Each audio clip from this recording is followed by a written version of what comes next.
மக்கள் ரொம்ப ஆவலோடு இருக்கோம். இந்த வருஷம் வந்து ஐயா எடப்பாடி தான் வரணும்னு ரொம்ப ஆசைப்பட்றோம்.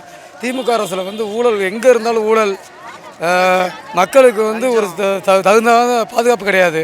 எந்த ஆட்சி இது லஞ்சம் இல்லாத அரசு துறையே இல்லை. யார் கவர்மெண்ட் அதிகாரிகளை பொறுத்த வரைக்கும் எடுத்துக்கிட்டிங்கன்னா எல்லாமே லஞ்சம் தான். சரிங்களா? எடப்பாடி அரசு வந்தால் லஞ்சத்துக்கு எதுவும் கிடையாது, மக்களும் பாதுகாப்பாக இருப்பாங்க.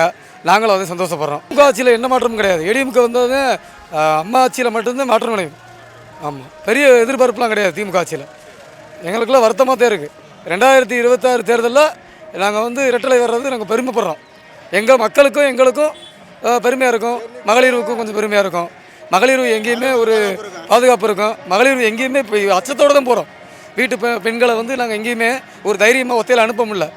இதே அம்மா ஆட்சியில் வந்து தைரியமாக அனுப்புவோம் எங்கே வேணாலும். திமுக ஆட்சிக்கு 100க்கு நாங்கள் 0 தான் கொடுப்போம். சொல்லப்போனால் 0 தான் கொடுப்போம். ஆமாம், வழிப்பறிகள், கொலை, குற்றம் 0 தான்.